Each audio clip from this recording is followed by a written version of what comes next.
Hi, boys and girls. We are finishing up our story today, so I am going to be your mystery reading guest, reading chapters 29 and 30.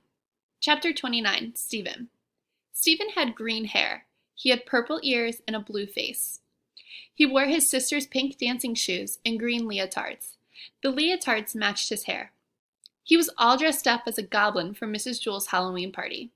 But, unfortunately, it wasn't Halloween. "Ha ha ha, you sure look stupid," said Jason. Jason was Stephen's best friend. "So do you," said Stephen. "Boy, are you dumb," said Jenny. "Halloween is on Sunday. Today is only Friday." "You're the one who's dumb," said Stephen. "Ha ha. You'd probably come to school on Sunday. Mrs. Jewell said we'd have the party today."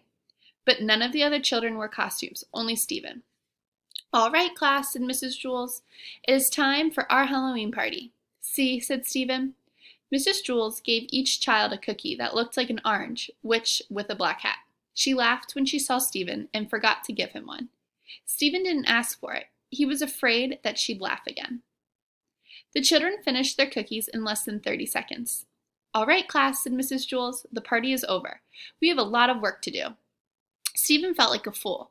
The party lasted less than a minute, and he had to spend the rest of the day wearing his stupid goblin suit. "Look, Stephen's wearing his sister's leotards," laughed Dana. "They're green, just like his hair," said Fatso. Everybody laughed. Mrs. Jewell began the arithmetic lesson. She wrote on the blackboard, 2 plus 2 equals 5. "That's wrong," Joy shouted. Mrs. Jewell tried again. 2 plus 2 equals 3. That wasn't right either. She added 2 and 2 again and got 43. It was useless. No matter how hard she tried, she could not get 2 plus 2 to equal 4. "I don't understand it," she said. "They've always equaled 4 before." Suddenly, she screamed. The chalk turned into a squiggling worm. She dropped it on her foot. Then all the lights went out, and the blackboard lit up like a movie screen. A woman appeared on the screen. She had a long tongue and pointed ears. She stepped off the screen and into the classroom. It was the ghost of Mrs. Gorf. Mrs. Gorf ran her fingernails across the blackboard. "Trick or treat, you rotten kids," she said. "Now, I'll get even with every last one of you. Where's Todd?" "Who is that?" asked Mrs. Jewell. "Mrs. Gorf," said Damien. "Who's Mrs. Gorf?" asked Mrs. Jewell. "She was the meanest teacher we ever had," said Rondi. "What happened to her?" asked Mrs. Jewell. "Louis ate her," said Jason. "Well, I'm not going to allow this," said Mrs. Jewell. "Get out of my classroom," she demanded. "It's Halloween, sweet teacher," said Mrs. Gorf. "Ghosts can go anywhere they like. I've come for a little class reunion." "But it isn't Halloween," said Mrs. Jewell. "Halloween is still 2 days away." "I know," said Mrs. Gorf, "but Halloween falls on a Sunday this year, so we are celebrating it on the Friday before." Stephen leaped up from his seat. "See, I was right," he said. "Today is the day we celebrate it, the Friday before." Mrs. Gorf proved it. He ran up to Mrs. Gorf. "They all laughed at me and made me feel stupid because I was the only one who got dressed up. But they were the ones who are wrong. You and I are right."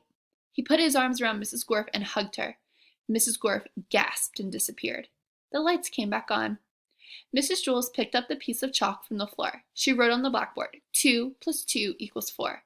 "That's good," she said. "When 2 plus 2 doesn't equal 4, anything can happen."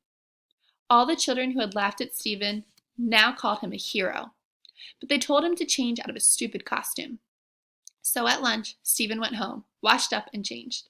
He came back wearing blue jeans and a polo shirt. Of course, his hair was still green. It always was. Chapter 30, Louis. Louis had a red face and a mustache of many colors. He was the yard teacher at Wayside School. It was his job to see that the children didn't have too much fun during lunch and recess.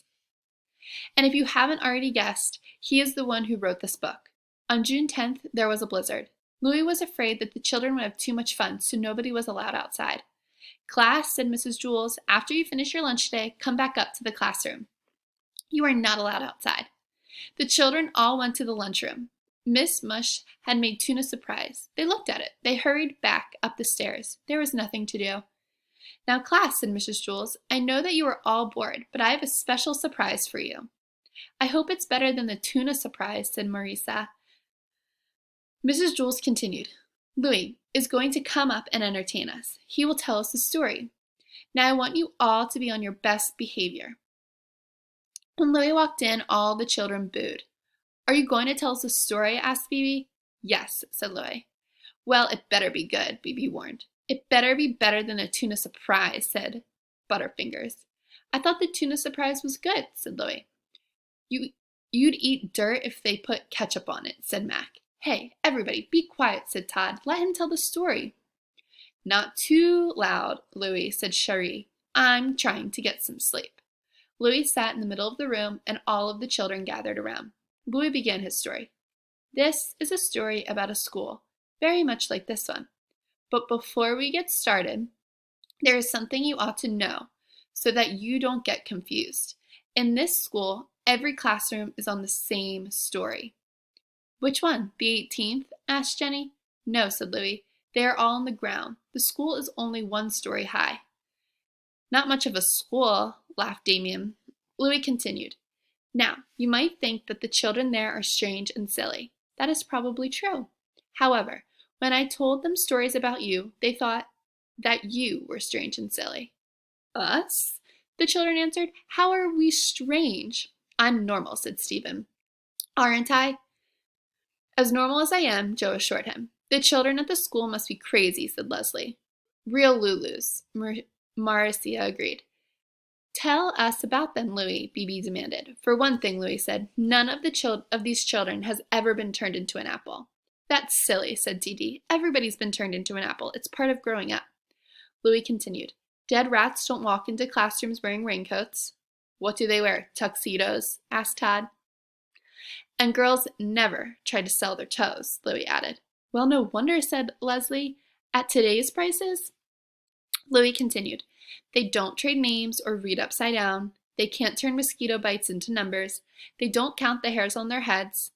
The walls don't laugh, and 2 plus 2 always equals 4. "How horrible," said Damien. "That's not the worst of it," said Louis. "They have never tasted Marcia-flavored ice cream." A hush fell over the classroom. "Mrs. Jules, I'm scared," said Allison. "Is there really a school like that?" "Of course not," said Mrs. Jules. "Louis was just telling a story." "It was a good story," said Leslie. "I thought it was stupid," said Kathy. "I liked it," said Rondi. "It was funny." Mrs. Jules said, "Louis, it was a very entertaining story, but we don't really go in for fairy tales here. I'm trying to teach my class the truth." "That's all right," said Louis. "I have to go down to room 29 now and tell them a story." He started out the door. "Class," said Mrs. Jules, "let's all thank Louis for his wonderful story." Everybody booed. And there we have it, the end of our wonderful book. I hope you guys enjoyed it.